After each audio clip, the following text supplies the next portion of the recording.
মক্কা থেকে ছোট্ট একখানা হাদিস শরীফ তেলাওয়াত করেছি। আয়াতে কারিমা ও হাদিসে পাকের বিষয়বস্তুকে সামনে রেখেই পূর্ব ধারা বজায় রেখে সংক্ষিপ্ত কিছু আলোচনা করার ইচ্ছা করছি। ওয়ামা তৌফিকি ইল্লা বিল্লাহ।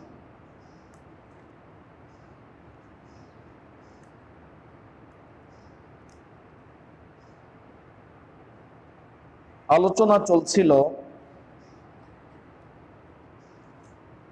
জিবরিল আমিন ছদ্মবেশে রসূল করিম সাল্লাল্লাহু আলাইহি ওয়াসাল্লামের কাছে এসে কিছু প্রশ্নোত্তর করেছিলেন।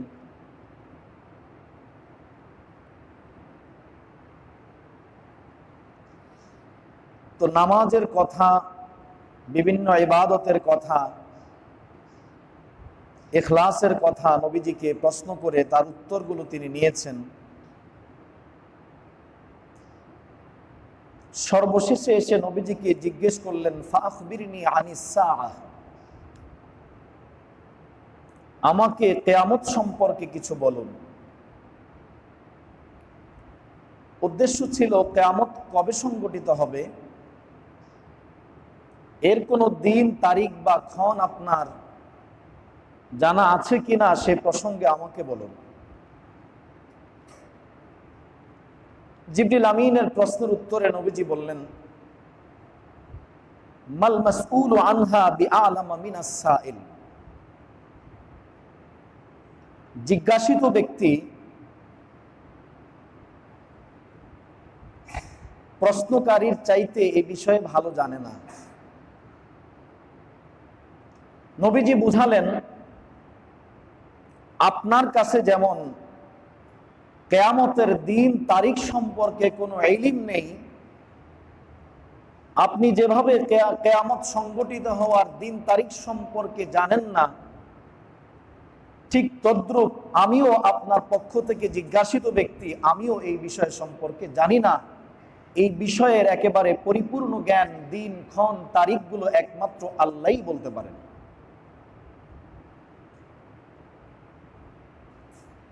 নবীজি এখানে একটি কৌশল অবলম্বন করেছেন এবং পন্থা অবলম্বন করেছেন।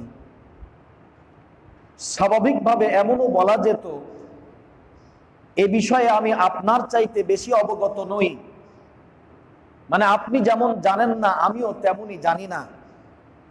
নবীজি কথাটা এইভাবে না বলে বললেন, জিজ্ঞাসিত ব্যক্তি প্রশ্নকারীর চাইতে বেশি জানে না। বুঝালেন, শুধু বিষয়টা আমার আপনার পর্যন্ত সীমিত নয়, কিয়ামত পর্যন্ত এই বিষয়ে যত প্রশ্নকারী ব্যক্তি হবে, এই বিষয়ে যারা জিজ্ঞাসা করবে এবং যাকে জিজ্ঞাসা করা হবে, সকল জিজ্ঞাসাকারী এবং সকল জিজ্ঞাসিত ব্যক্তি কেউ এই প্রসঙ্গে কিছুই জানে না। এর নির্দিষ্ট তারিখ, এর চূড়ান্ত সময় একমাত্র আল্লাহ তাআলার কাছেই জানা আছে।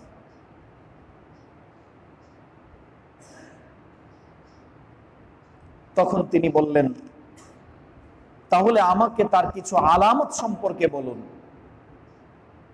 আপনি হয়তোবা তার দিন তারিখ জানেন না, সময়টা কবে সেটা আপনি চূড়ান্ত হয়তো জানেন না, তবে তার কোনো আলামত থাকলে আমাকে বলুন। কিভাবে বুঝবো যে কিয়ামত নিকটবর্তী বা দূরবর্তী, বুঝার উপায়টা কি?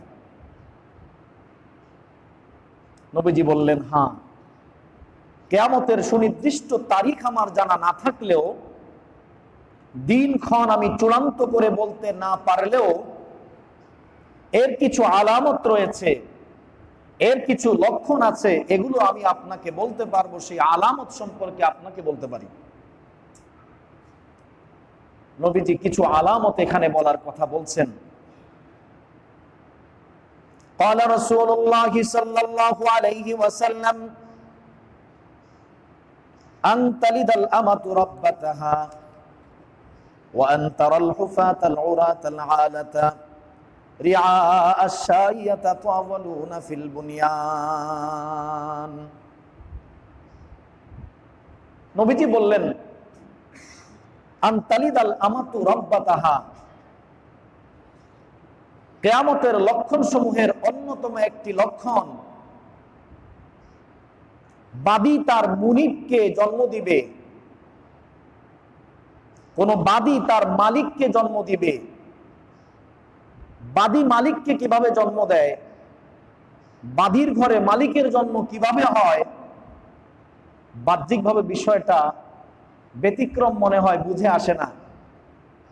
মুহাদ্দিসিনে কেরাম বিভিন্ন হাদিসের আলোকে এর ব্যাখ্যা এভাবে করেছেন,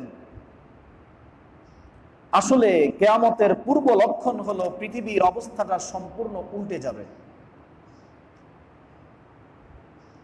বাদী তার মালিককে জন্ম দেওয়ার অর্থই হলো পরিস্থিতি সম্পূর্ণ বিগড়ে যাবে। যারা উপরস্থ ব্যক্তি তারা মর্যাদায় নিম্ন স্তরের ব্যক্তিতে পরিণত হবে, যারা সম্মানিত ব্যক্তি তারা অপমানিত এবং লাঞ্ছিত হবে, যারা যোগ্য ব্যক্তি তারা অযোগ্য ব্যক্তির মতো পড়ে থাকবে, অযোগ্য ব্যক্তিরাই সে কাজগুলো আঞ্জাম দেবে। তার মানে নবীজি অতি সংক্ষিপ্ত শব্দে এক বিশাল বড় ধরনের বিষয়ের প্রতি ইঙ্গিত করলেন। পৃথিবীর নিজাম এবং শৃঙ্খলা সম্পূর্ণ উল্টে যাবে, যেমন হওয়ার কথা, যেমন সচরাচর নিয়ম, সেই নীতি নিয়মকে উপেক্ষা করে সবকিছুই ব্যতিক্রম ভাবে চলতে থাকবে, নিয়মের কোনো তোয়াক্কা করা হবে না।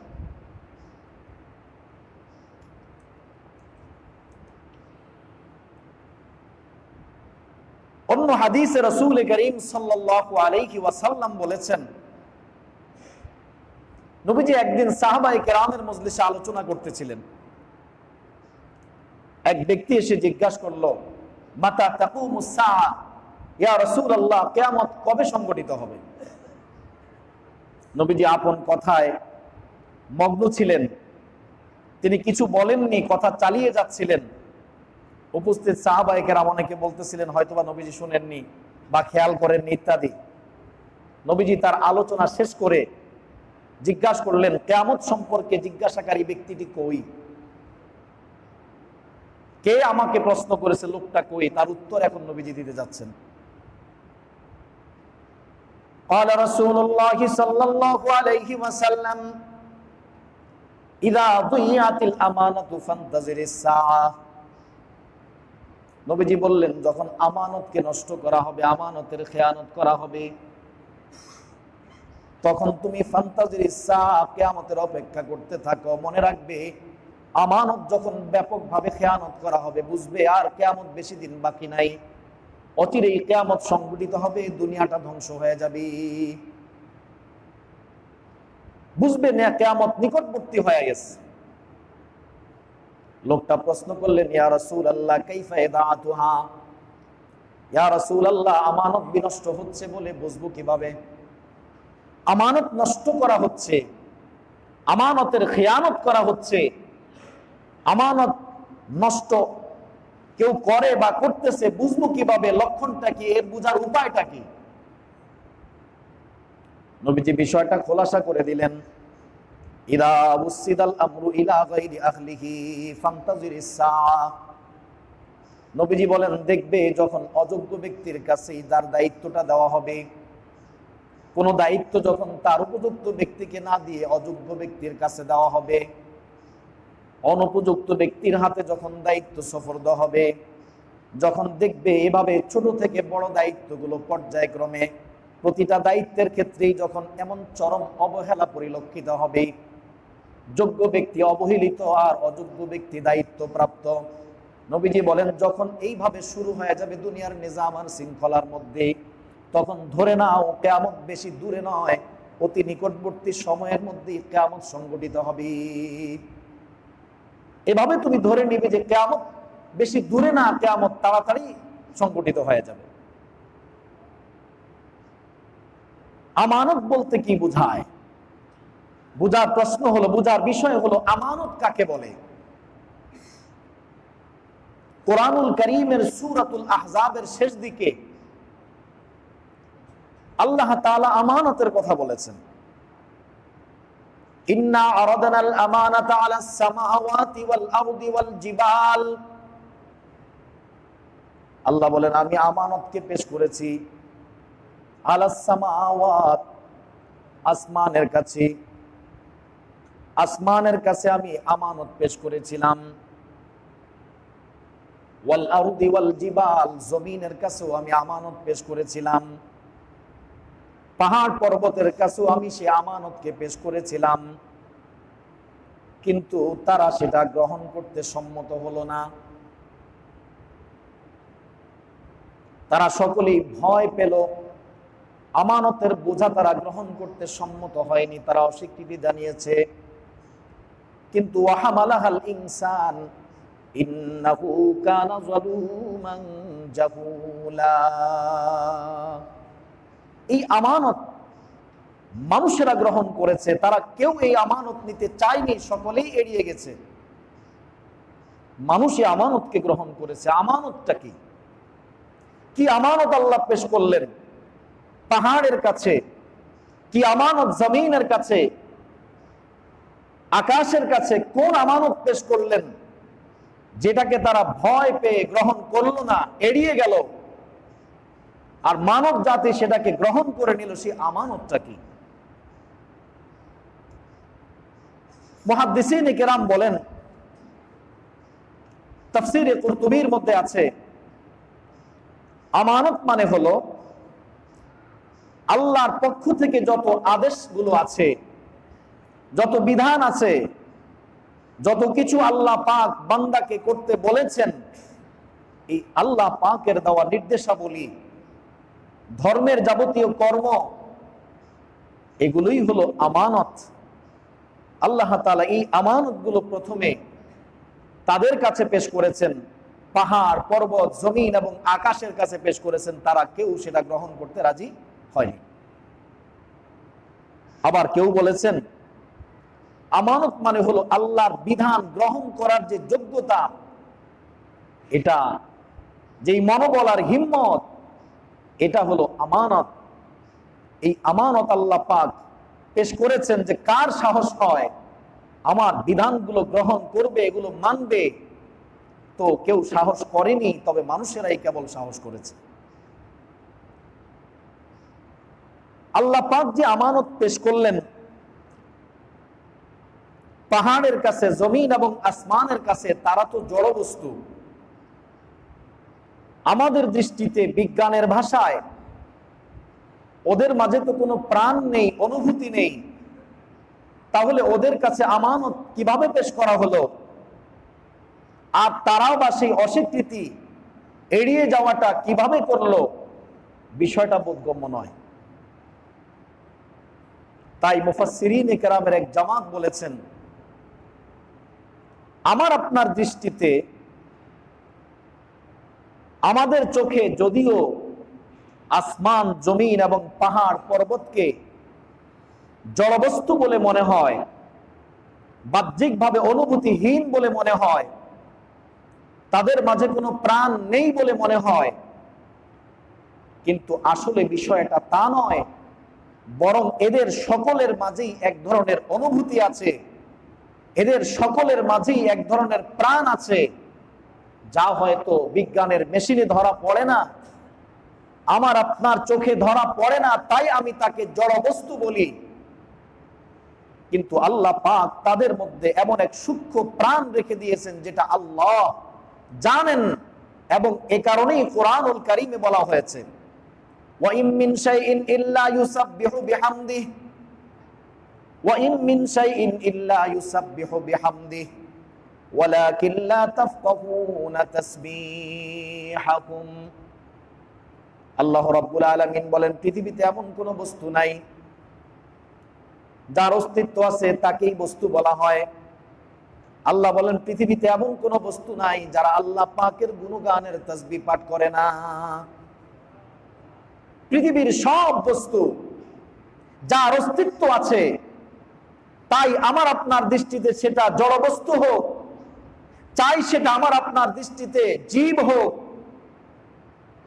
সেটা উদ্ভিদ হোক আর প্রাণী হোক, আমি তাকে যেই ভাগেই ভাগ করি না কেন, আমি তাকে যেই চোখেই দেখি না কেন, আমার দৃষ্টিতে প্রাণ না থাকতে পারে, অনুভূতি না থাকতে পারে, কিন্তু প্রত্যেকের মধ্যেই আপন মালিককে চেনার মতো, আপন স্রষ্টাকে চেনার মতো এক সূক্ষ্ম অনুভূতি আছে।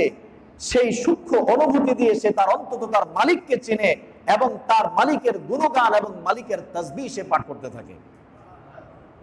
ওয়া ইম মিন শাইইন ইল্লা ইউসাব্বিহু বিহামদিহি, আল্লাহ বলেন এমন কোন জিনিস নাই, এমন কোন বস্তু নাই যারা আল্লাহর প্রশংসা পাঠ তাসবিহ পাঠ করে না।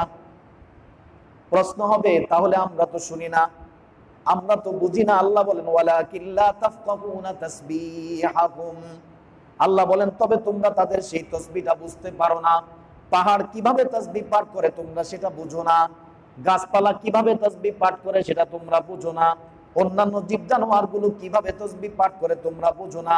তুমি দেখতেছো গাছের পাতা নড়ে হেলে দুলে বাতাসে, কিন্তু সেই এই নড়াচড়ার মধ্যেই সে আল্লাহর গুণগানের তাসবিহ গুলো পাঠ করে। তুমি দেখতে পাও পাখি কিচির মিচির করে, চেঁচামেচি করে, শব্দ করে, আর ওই শব্দের মাধ্যমেই সে আল্লাহর তাসবিহ পাঠ করতেছে। তুমি দেখো গাছ বাতাসে দোলে, দোলে না, বরং সে এই দোলার মধ্যেই সে আল্লাহর পবিত্রতার তাসবিহ পাঠ করে। তুমি দেখো পাহাড়কে তার আপন জায়গায় স্থির হয়ে আছে, সেই স্থির হয়ে চুপচাপ বসে আছে বলে তুমি দেখো না। তোমার দৃষ্টিতে সে চুপচাপ হতে পারে, কিন্তু আল্লাহর দৃষ্টিতে সে ওই মুহূর্তে প্রতি মুহূর্তে আল্লাহর তাসবিহ আর গুণগান সে করে যাচ্ছে।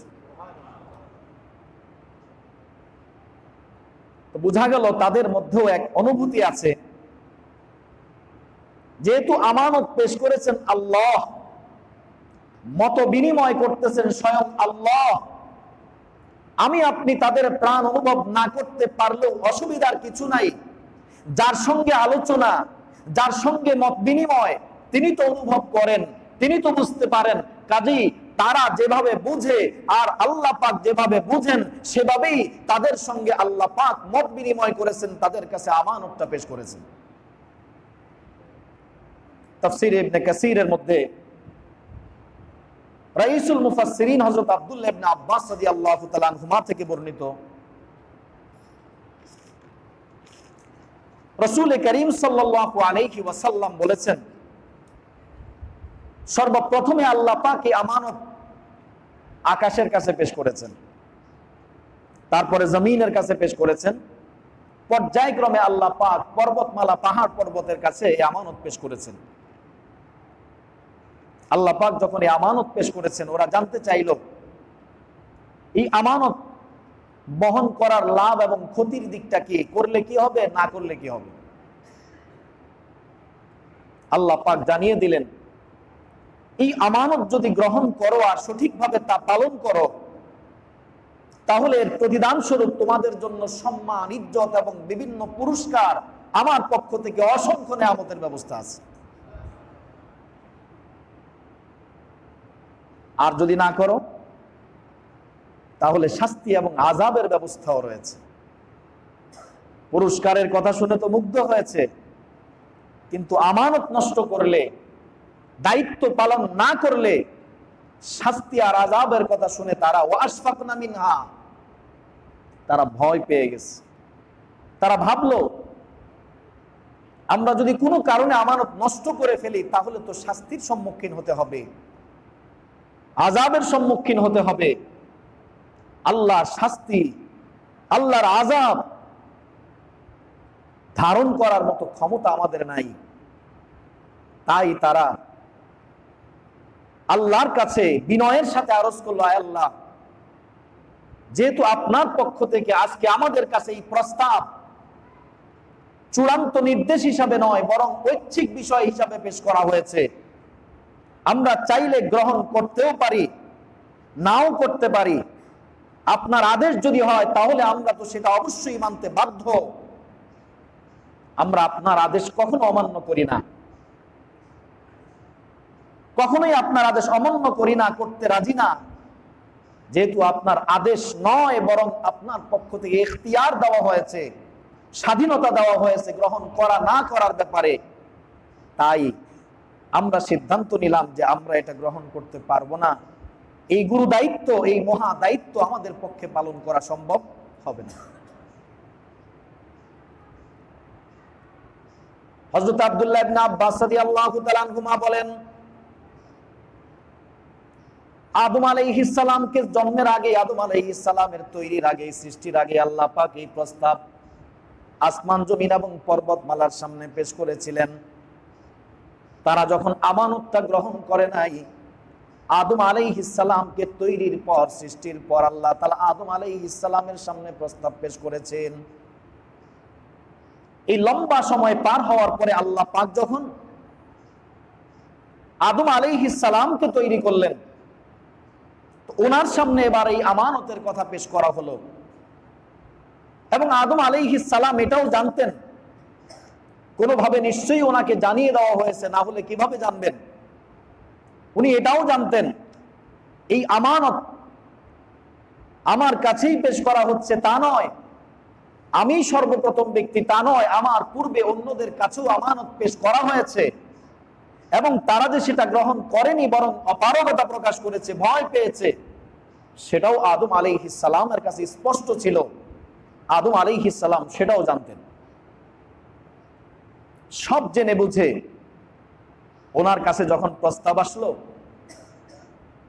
যখন বলা হলো আপনি আমানত যদি গ্রহণ করেন আর দায়িত্বটা যদি সঠিকভাবে পালন করেন, তাহলে আপনার জন্য আল্লাহর পক্ষ থেকে সম্মান, ইজ্জত, নিয়ামত, যাবতীয় পুরস্কারের ব্যবস্থা আপনার জন্য আছে। আদম আলাইহিস সালাম না করলে কি হবে সেই দিকটা আর মাথায় নিলেনই না।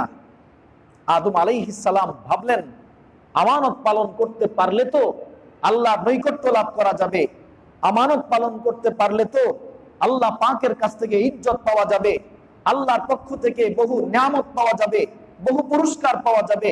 সাইয়্যিদুনা ওয়া আবুনা আদম আলাইহিস সালাম এই ঝুঁকির সাথে এটা গ্রহণ করে নিলেন। বোঝা গেল আদম আলাইহিস সালাম এবং বনি আদমের স্বভাব, তারা ঝুঁকি নিয়ে হলো কোনো কাজ করার জন্য প্রস্তুত থাকবে। এটা আমাদের বাবার স্বভাব।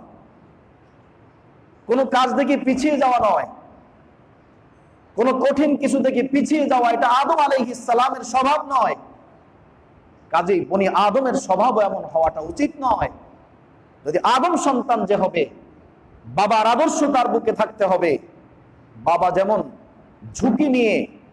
ঝুঁকি নিয়ে কঠিন বিষয়টাকে পালন করার জন্য বাস অঙ্গীকার ব্যক্ত করেছেন যে আমি ইনশাআল্লাহ সেই দায়িত্ব পালন করতে রাজি আছি, করব। আদম আলাইহিস সালাম সেই দায়িত্ব গ্রহণ করে নিলেন। কি হবে না হবে সেটা আর ভাবলেন না, পরিণামের কথা আর চিন্তা করলেন না, বরং ঝুঁকি নিয়ে কাজ শুরু করলেন। এজন্যই তো বলে যারা ঝুঁকি নিতে পারে না তারা উন্নতিও করতে পারে না। তাই তো আকাশ, জমিন এবং পর্বতমালা, তাদের অবস্থানের কোনো উন্নতি হয় নাই, মানুষের উন্নতি হয়েছে। উন্নতি হতে হতে এই ঝুঁকি আর কঠিন বিষয়টাকে বহন করার এক হিম্মত করার কারণে তাদের মর্যাদা কোথায়? আল্লাহ পাক বলেন, ওয়ালাকাদ কাররামনা বনি আদম, আমি বনি আদমকে সম্মানিত করেছি। যারা ঝুঁকি নিতে জানে, যারা দায়িত্ব গ্রহণ করতে জানে, শত কষ্টের সামনেও যারা কোনো কিছু গ্রহণ করে আঞ্জাম দেওয়ার হিম্মত রাখে, তারাই সম্মানিত হয়। যারা পরীক্ষা দেয় তারাই পুরস্কার পায়। যারা ক্লাস করে না, পরীক্ষা দেয় না, তাদের পুরস্কার কিসের? আসমানের জায়গায় রয়ে গেছে, উন্নতি নাই। জমিনের জায়গায় রয়ে গেছে, উন্নতি নাই।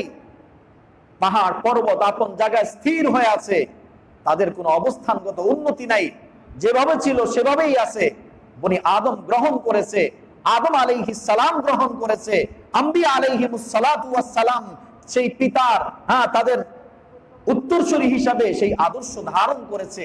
ফলে আল্লাহ পাক আদম আলাইহিস সালামকে যেমন সম্মানিত করেছেন, ঝুঁকির কারণেই তো সেই আসমানের জগতে আল্লাহ তাআলা ফেরেশতাদের মাধ্যমে আদম আলাইহিস সালামকে সিজদা করিয়ে আদম আলাইহিস সালামের সম্মান, ইজ্জত গোটা মাখলুকাতের সামনে আল্লাহর পরে বনি আদম এবং আদমের সম্মান আল্লাহ পাক সাব্যস্ত করেছেন।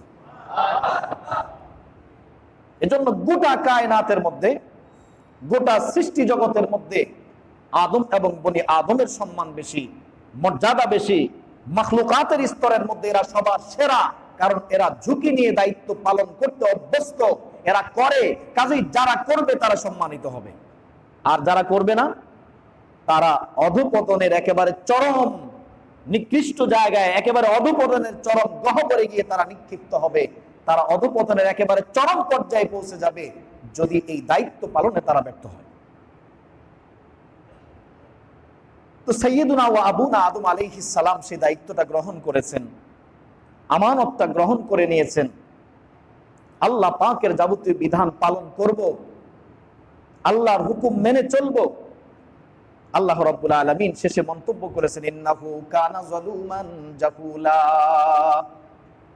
এরা হলো জালুম, বহুত বড় জালেম আর বড় অজ্ঞ। দুইটা মন্তব্য আল্লাহ বনি আদম সম্পর্কে করেছেন। কেন করলেন? এটা কি নিন্দাসুলভ নাকি প্রশংসা সূচক? কোনটা? তারা কি দায়িত্ব পালন করেনি? যদি এখানে আমানত আদম আলাইহিস সালামকে এককভাবে দেওয়া উদ্দেশ্য হয়, তো আদম আলাইহিস সালাম তো সেই আমানতের দায়িত্ব পালন করেছেন। যদি আম্বিয়া আলাইহিমুস সালাতু ওয়াস সালাম উদ্দেশ্য হয়, তো তারাও তো সে দায়িত্ব পালন করেছেন। যদি বিশেষ ব্যক্তিবর্গ হয়, তারাও তো সে দায়িত্ব পালন করেছেন। কিন্তু এই সংখ্যা তো তুলনামূলক কম। নবীদের সংখ্যা আর ওই সমস্ত ব্যক্তি যারা আল্লাহ পাকের এই আমানতকে গ্রহণ করে তা পালন করেছে, ঠিক রেখেছে, সংখ্যা এর পরিমাণটা কম।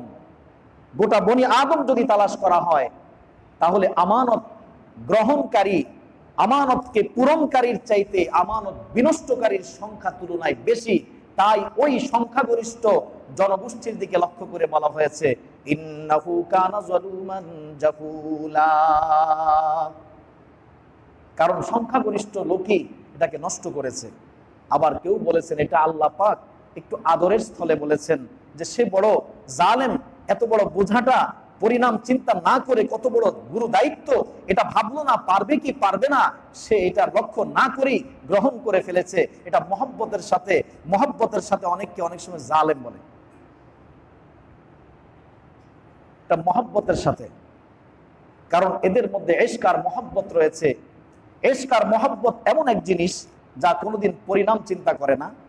আকল আর বিবেক পরিণাম চিন্তা করে কাজ করে, কিন্তু এর সঙ্গে যখন ইশক আর মহব্বত যুক্ত হয়, তখন সে আর পরিণাম চিন্তা করে না। যদি পরিণাম চিন্তা করবে, তো পয়গম্বর ইব্রাহিম আলাইহিস সালাম জেনে বুঝে আগুনে কেন ঝাঁপ দিবেন?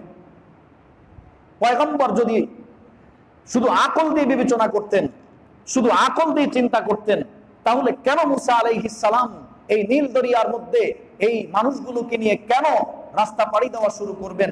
নির্ঘাত এই পানিতে পা দিলেই তো ডুবে যাবে, এই গভীর নদীতে তলিয়ে যাবে, অসংখ্য মানুষ প্রাণ হারাবে। এটা বুঝে শুনে কেন পা দিবেন? বোঝা গেল এখানে আকলের শক্তি দিয়ে চলেন নাই, আকলের সাথে ইশক আর মহব্বত কাজ করেছিল। ইকবাল মরহুম বলেছেন, বেখতর কো দে পড়া আতিশ নমরুদ মে ইশক, বেখতর কো দে পড়া आतिश नमरूद में इश्क, अक्ल है महब तमाशाए लबे बामो अबी, अक्ल है महब तमाशाए लबे बामो अबी। ইকবাল মরহুম বলেন, ইশক যখন মানুষের মধ্যে থাকে, তো তার অবস্থা হলো সে পরিণাম চিন্তা করে না, শেষ ফল কি হবে, শেষমেশ কি হবে, কি দাঁড়াবে শেষ অবস্থা, এটা সে চিন্তা করে না। এজন্যই তো নির্দ্বিধায় দ্বিধাহীন ভাবে পয়গম্বর খলিলুল্লাহ ইব্রাহিম আলাইহিস সালাম জেনে বুঝেই আগুনের মধ্যে ঝাঁপ দিলেন। এটা আকলের কারণে নয়। আকল দিয়ে চিন্তা করলে আকল বলতো খবরদার ইব্রাহিম আগুনে ঝাঁপ দিও না, কারণ আগুন তোমাকে নির্ঘাত জ্বালিয়ে শেষ করে দিবে। এটা আকলের সিদ্ধান্ত, আকলের ফয়সালা হলো এটা। আকলকে জিজ্ঞাসা করলে আকল এটাই বলতো তুমি ঝাঁপ দিও না। কি বলেন? আকলে কি বলবে? সাধারণ বিবেক তো এটাই বলবে, সামনে আগুন, আর এই আগুনে ঝাঁপ দিলে সে জ্বলে যাবে, এটাই স্বাভাবিক। পয়গম্বর ইব্রাহিম আলাইহিস সালাম আকলের সিদ্ধান্তে ঝাঁপ দেননি, ঝাঁপ দিয়েছেন ইশকের সিদ্ধান্তে। এজন্যই তো ওই মুহূর্তে যখন ফেরেশতার পক্ষ থেকে সাহায্য আর প্রস্তাব পেশ করা হচ্ছে, উনি বললেন তোমাদের সাহায্যের কোনো প্রয়োজন নাই, তোমাদের কাছ থেকে কোনো সাহায্য চাই না। এই মুহূর্তে যার কারণে, যার মহব্বতের কারণে, যার তাওহীদের দাওয়াতের কারণে, যার একত্ববাদের কথা বলতে গিয়ে আমি এই অবস্থার সম্মুখীন হয়েছি, নিঃসন্দেহে ওই মালিক আমার এই অবস্থা দেখতেছেন, কাজেই তোমাদের কারো সাহায্য প্রয়োজন করে না। যদি তিনি চান আমার আগুনে চলে যাওয়ার মধ্যে কল্যাণ আছে, তিনি যদি খুশি হন পয়গম্বর ইব্রাহিম আগুনে জ্বলে গেলে, তাহলে আমি জ্বলে যাওয়ার মধ্যেই প্রস্তুত আছি। তার কাছে যদি আমাকে জ্বালিয়ে ভালো লাগে তো আমার কাছে এটা ভালো লাগবে। তিনি আমার জ্বলে যাওয়াকে পছন্দ করলে আমিও জ্বলে যাওয়া পছন্দ করি। তিনি আমার বেঁচে থাকা পছন্দ করলে আমিও পছন্দ করি বেঁচে থাকা। তিনি আমার মরে যাওয়াকে পছন্দ করলে আমি সেটাই মনে করি। ইব্রাহিম আলাইহিস সালাম তো সেই মানুষ ছিলেন, উনি তো বলেছিলেন ইন্না সালাতি ওয়া নুসুকি ওয়া নুসুকি ওয়া মাহইয়ায়া ওয়া মামাতি লিল্লাহি রাব্বিল আলামিন। ইন্না সালাতি ওয়া নুসুকি আমার নামাজ, ওয়া নুসুকি আমার কুরবানি, ওয়া মাহইয়ায়া আমার জীবন, ওয়া মামাতি আমার মরণ, লিল্লাহি রাব্বিল আলামিন সমগ্র জগতের প্রতিপালক আল্লাহর জন্য। কার জন্য? সব আল্লাহর জন্য। আমি নামাজ পড়বো সেটা আল্লাহর জন্য পড়বো। আমার যেই নামাজের সাথে আমার রবের সন্তুষ্টির সম্পর্ক আছে আমি ওই নামাজ পড়তে চাই। অনুসুকি আমি যে কোরবানি করি সেটা আমার রবের জন্য করি। আমার কোরবানির সাথে যদি আমার রবের সন্তুষ্টির সম্পর্ক থাকে আমি সেই কোরবানি করি। আমি যদি কোরবানি করতেই হয় তাহলে আমার রবের সন্তুষ্টির জন্য করব। ওয়া মাহইয়ায়া ওয়া মামাতি আমার জীবন আমার বেঁচে থাকা সেটা আমার রবের জন্য। আমার রব যদি আমার বেঁচে থাকার মধ্যে সন্তুষ্ট থাকে তাহলে আমিও সন্তুষ্ট। ওয়া মামাতি আমার মরণের মধ্যে যদি আমার রব খুশি থাকে আমিও তার মধ্যে খুশি। আসলে বাস্তবে যারা এই মর্মটা বুঝতে পেরেছে তারা এভাবেই সিদ্ধান্ত নিয়েছে আমার জীবন মরণ সবকিছু তো আল্লাহর কাছে সুফর্দ করে দিয়েছে। মুসলমান তো এটাকেই বলে যে নিজের আনুগত্যের রশিটা সম্পূর্ণ মালিকের হাতে তুলে দেওয়া।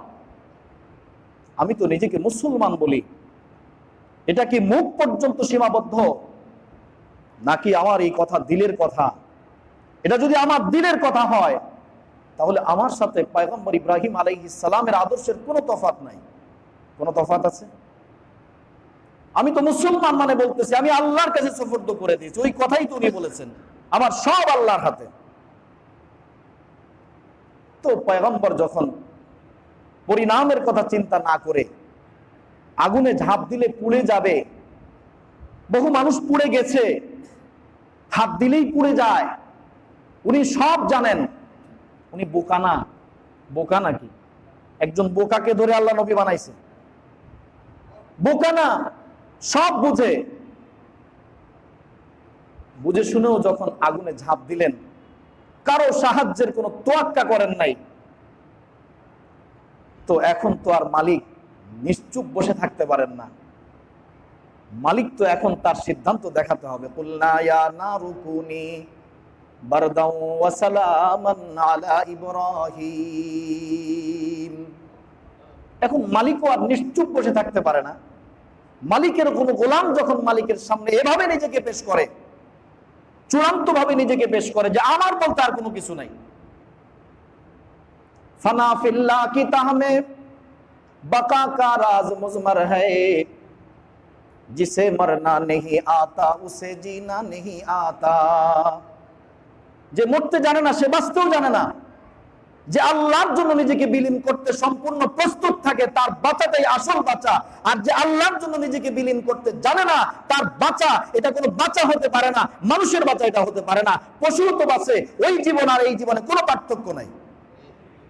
যে নিজেকে পুরো আল্লাহর জন্য সুফর্দ করতে পারে তার বাঁচাটাই হলো বাঁচা, তার জীবনটাই হলো জীবন। এটাই জীবন, অন্যগুলো কোনো জীবন না। জীবন এটাই, যেই জীবন আল্লাহর জন্য উৎসর্গ, যেই জীবন আল্লাহর জন্য বিলীন করা, আল্লাহর আদেশের অধীন আমার যে জীবনটা সেটাই হলো জীবন। তো বলতেছিলাম আল্লাহ রাব্বুল আলামিন তো আমানত পেশ করেছেন। সেই আমানত যারা গ্রহণ করবে তাদের জন্য পুরস্কার আল্লাহর পক্ষ থেকে আছে। আর যারা আমানতকে বিনষ্ট করে এটা বড় অপছন্দের। যখন আমানত নষ্ট হতে শুরু করবে এই পৃথিবীর আয়োজন আল্লাহর রাখবেন না, কিয়ামত সংঘটিত হবে। ক্বালা রাসূলুল্লাহ সাল্লাল্লাহু আলাইহি ওয়াসাল্লাম ইযা উসিদাল আমরু ইলা গায়রি আহলিহি ফান্তাজিরিস সাআহ নবীজি বলেন, যখন অযোগ্য ব্যক্তির কাছে দায়িত্ব হস্তান্তর হবে, ছোট থেকে বড় পদ পর্যন্ত প্রত্যেকটা পদ যখন এভাবে এক এক করে অযোগ্য ব্যক্তিদের দখলে চলে যাবে, তখন বোঝা গেল আমানত আর রক্ষা করা হবে না, আমানত নষ্ট করা হবে। কারণ যে অযোগ্য সে আমানত কি বুঝবে? আমানত বোঝেই তো না, রক্ষা করবে কিভাবে? তো এভাবে আমানত ব্যাপকভাবে নষ্ট হতে শুরু করবে। নবীজি বলেন, যখন এই পরিস্থিতি তুমি দেখতে পাবে তখন অপেক্ষা করতে থাকো, ফান্তাজির ইসা, কিয়ামতের অপেক্ষা করো। কারণ আল্লাহ পাক এই আমানত রক্ষার জন্য দুনিয়াটা বানাইছেন। যখন আমানত নষ্ট হয়ে যাবে, আল্লাহর বিধান যখন মানুষ ব্যাপকভাবে লঙ্ঘন করতে শুরু করবে, নবীজি বলেন দুনিয়ার রাখা হবে না, এই দুনিয়ার নিজামকে তছনছ করে দেওয়া হবে। দুনিয়ার কেন রাখা হবে? ক্বালা রাসূলুল্লাহ সাল্লাল্লাহু আলাইহি ওয়াসাল্লাম, লা তাকুমুস সাআতু ইল্লা আলা শিরারিন নাস। কিয়ামত প্রতিষ্ঠিত হবে কিছু নিকৃষ্ট মন্দ মানুষের উপর। পৃথিবীতে যখন কোনো ভালো মানুষ বলতে আর বাকি থাকবে না, এমনকি একজন ব্যক্তিও আল্লাহ বলার মতো থাকবে না। আল্লাহ বলে এমন একজন ব্যক্তিও যখন পৃথিবীতে থাকবে না, আমানতের দায়িত্ব বুঝে এমন একজন ব্যক্তিও যখন পৃথিবীতে থাকবে না, আল্লাহ পাক তখন দুনিয়াকে আর রাখবেন না, দুনিয়াটাকে ধ্বংস করে দিবেন। তবে আগ থেকে এই লক্ষণগুলো শুরু হতে হবে। আমানতটা নষ্ট করার পরিবেশ আস্তে আস্তে আগ থেকেই তৈরি হতে থাকবে। নবীজি বলেন, যখন দেখবে তখন থেকে তুমি বুঝে নাও যে কিয়ামত সন্নিকটে। তখন বুঝতে হবে কিয়ামত কাছে। এইভাবে রাসূল করিম সাল্লাল্লাহু আলাইহি ওয়াসাল্লাম উম্মতকে বিভিন্ন হাদিসের মধ্যে ইঙ্গিত করে বলেছেন। কোন হাদিসে নবীজি বলেছেন, দেখবে ক্বালা রাসূলুল্লাহ সাল্লাল্লাহু আলাইহি ওয়াসাল্লাম, ইন্না বাইনা ইয়াদাইস সাআতি কাযাবিনা ফাহযারুহুম। নবীজি বলেন, উম্মত কিয়ামতের আগে দেখবা কিয়ামতের লক্ষণের মধ্যে অন্যতম কিছু মিথ্যুক লোক পৃথিবীতে আবির্ভাব হবে, যাদের অন্য বর্ণনা নবীজি বলেন 30 জন ব্যক্তি এমন হবে যারা মিথ্যা নবুয়তের দাবিদার হবে, যারা নবুয়তের দাবি করবে। একজন না, যার সূচনা হয়েছিল ইয়ামামার অধিবাসী মুসাইলামাতুল কাজ্জাবকে দিয়ে। সর্বপ্রথম সে মিথ্যা নবুয়তের দাবি করেছিল, নবীর পরিবর্তে পরবর্তীতে খলিফা হওয়ার আবেদন করছিল, যে যদি যা হয় তাহলে আমি। নবীজি বলেছিলেন, ওই মুহূর্তে একটা খেজুরের শুকনা ডাল নবীজির হাতে ছিল। নবীজি বলেছিলেন যে যদি আমার পরবর্তীতে আমার দায়িত্ব গ্রহণ করার শর্তে, এটা তো প্রশ্নই আসে না, এমনকি আমার হাতে এই যে শুকনা খেজুরের ডাল দেখতে পাচ্ছ, যদি এটার বিনিময়ে তুমি ইসলাম গ্রহণ করো, তুমি যদি বলো যে এই ডালটা তোমাকে দিলে ইসলাম গ্রহণ করবে, নচেত করবে না, তাহলে বিনিময়ে ইসলাম গ্রহণ করলে তোমাকে আমি এই ডালটা দিতেও রাজি না। ইসলাম তো হবে আল্লাহর জন্য, একটা ডালের জন্য না, একটা পদ পদবীর জন্য না, কোনো দায়িত্বের জন্য না, না, একমাত্র কার জন্য হবে? আল্লাহর জন্য। তো সে যখন দেখলো যে না, এখানে কোনো পদ পাওয়া যাবে না, এখানে কোনো চেয়ারম্যান ভাইস চেয়ারম্যান হওয়া যাবে না, এখানে পরবর্তীতে কোনো দায়িত্ব, বিশেষ কোনো সাধারণ সম্পাদক বা অমুক বিভিন্ন পদ থাকে না, না, কিছুই পাওয়া যাবে না। আমাকে পরবর্তীতে সভাপতি বানানো হবে না, আমাকে সহসভাপতি বানানো হবে না, সাধারণ সম্পাদক বানানো হবে না, কিছুই হবে না, কোনো পদ দিবে না। পরিষ্কার ঘোষণা করা হয়েছে, এটার জন্য না। হ্যাঁ, ইসলাম গ্রহণ করো, আল্লাহ পাক যদি তোমার জন্য কোনো দায়িত্ব বরাদ্দ করে থাকে হবে, আর না হলে নাই। তবে এই চুক্তির মাধ্যমে না যে তুমি এই দায়িত্ব তুমি গ্রহণ করবা, তোমাকে দেওয়া হবে তাই ইসলাম গ্রহণ করবে, এমন ইসলামের কোনো প্রয়োজন নাই, এমন ব্যক্তির ইসলামের কোনো প্রয়োজন নাই। তো সে তো মিথ্যা নবুয়তের দাবি করে বসছে, মনে করছে যে মুহাম্মদ সাল্লাল্লাহু আলাইহি সাল্লাম যদি নবুয়তের দাবি করে সফল হইতে পারে, তো আমিও চেষ্টা করে দেখি না, সফল না হওয়ার কি আছে। কি বলেন? আসলে কি সফল হয়েছে না ব্যর্থ হয়েছে? চরম ভাবে ব্যর্থ হয়েছে, ইতিহাসের আস্থা করে নিক্ষিপ্ত হয়েছে, চরম ঘৃণিত আর ধিকৃত হয়েছে। আর সেই 30-এর কোটা পূরণ করেছে গোলাম আহমদ কাদিয়ানী। 30-এর সর্বশেষ কোটাটা পূরণ করেছে কে? গোলাম আহমদ কাদিয়ানী। সে আয়েশা নবুয়তের দাবি করেছে যে সে নাকি নবী। রাসূল করিম সাল্লাল্লাহু আলাইহি ওয়াসাল্লাম বলেছেন, আনা খাতামুন নবিয়্যিন লা নাবিয়্যা বাদি, আমি হলাম সর্বশেষ নবী, আমার পরে আর কোনো নবী নাই, কিয়ামত পর্যন্ত আর কোনো নবী আসবে না। তাহলে যে নবুয়তের দাবি করবে বাস মিথ্যুক, কাজ্জাবিন। মুসলিম শরীফের বর্ণনা, নবীজি বলেন কিয়ামতের পূর্ব ওখানে এমন কিছু মিথ্যুকের আবির্ভাব হবে যারা মিথ্যা কথা বলবে, কেউ মাহদী হওয়ার মিথ্যা দাবি করবে। ইদানিং এমন কিছু প্রোপাগান্ডাও চলতেছে, মাহাদি হওয়ার দাবি করতেছে। এই প্রসঙ্গে ইনশাআল্লাহ ধারাবাহিক আলোচনা পর্যায়ক্রমে আসবে। আজকে সে বিষয় না, সেজন্য সেদিকে যাচ্ছি না। বাকি এই মিথ্যুকদের তালিকার মধ্যে 30 জনের তালিকার 30তম কোটাটা পূরণ করেছে গোলাম আহমদ কাদিয়ানী। সে হলো মিথ্যা নবুয়তের দাবিদার। কাজেই নবীজি তাদের ব্যাপারে সিদ্ধান্ত দিয়েছেন, ফাহজারুহুম, উম্মতকে পরামর্শ দিয়েছেন, যখন এই সমস্ত মিথ্যুকদের কথা শুনবা, তাদের আলোচনা তোমার সামনে আসবে, তাদের পরিচিতি জানবে, তো খবরদার, ফাহজারুহুম, ওদের থেকে বেঁচে থেকো, ওদের কাছেও যেও না, ওদের আকীদা বিশ্বাস গ্রহণ করো না। বাহ্যিকভাবে নামাজ পড়বে, আরে ভাই সবকিছু ঠিক আছে, একটা জিনিস না থাকলেই তো সব বরবাদ। কি বলেন? আপনার গায়ে জামাও আছে, টুপিও আছে, দাড়িও আছে, সবকিছু আছে, হ্যাঁ, আপনার সব কিছুই আছে, হাত পা অঙ্গ প্রত্যঙ্গ কোনোটা অভাব নাই। রুহটা যদি না থাকে তাহলে কি হবে? বাহ্যিকভাবে তো কোনোটার অভাব নাই, আছে? কোনোটার অভাব নাই। হাত আছে, পা আছে, চোখ আছে, কান, নাক, অঙ্গ প্রত্যঙ্গ সব পূর্ণাঙ্গ আছে, কিন্তু একটা জিনিস নাই, রূহ। একটা জিনিস নাই, কোনটা? রূহ। রূহ না থাকলে এই দেহটার কোনো দাম আছে? এই হাতের কোনো মূল্য আছে? এই পায়ের কোনো কার্যকারিতা আছে? এই চোখের কোনো কার্যকারিতা আছে? কিচ্ছুই নাই। এগুলো সব যেমন বেকার, এগুলো সব যেমন অকর্মা, এগুলো যেমন একেবারে পড়ে আছে, এগুলোর কোনো দাম নাই, মূল্য নাই। ঠিক তদ্রূপ ভাবে মনে রাখবেন, যার ঈমান নাই তার এই নামাজের কোনো মূল্য নাই, যার ঈমান নাই তার এই টুপির কোনো মূল্য নাই, যার ঈমান নাই তার এই দাড়ির কোনো মূল্য নাই, যার ঈমান নাই তার এই জামার কোনো মূল্য নাই। এগুলোর কোনো দাম নাই। এগুলোর মূলে হলো ঈমান। ঈমান হলো আমালের রূহ।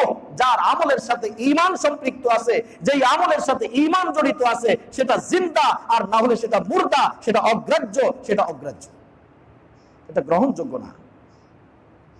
নবীজি উম্মতকে পরামর্শ দিয়েছেন, কিয়ামতের আগে এরকম মিথ্যুক অনেক আসবে। খবরদার উম্মত, যদি বাঁচতে চাও তাহলে ওদের থেকে বেঁচে থেকো, ওদের কাছেও যেও না, ওদের আকীদা বিশ্বাস পোষণ করবে না। খবরদার, ভালো করে এদের থেকে বেঁচে থাকবা, ভুলেও ওদের সঙ্গে মিশবে না। এটা নবীজি উম্মতকে ওসিয়ত করে গেছেন। আমাদের নবী আমাদেরকে বলে গেছেন, খবরদার, এমন আসবে। তো সেটা ওই সময় যদিও আসেনি সবাই, কিন্তু মোটামুটি আমরা এসে পাচ্ছি, আমরা এসে দেখতেছি। কাজে এখন আমাদের করণীয় কি? এদের কাছ থেকে বেঁচে থাকা। নবীজি আমাদেরকে যেভাবে পরহেজ করতে বলেছেন, বেঁচে থাকতে বলেছেন, আমরা সেভাবে বেঁচে থাকতে যেন পারি, আমরাও চেষ্টা করব।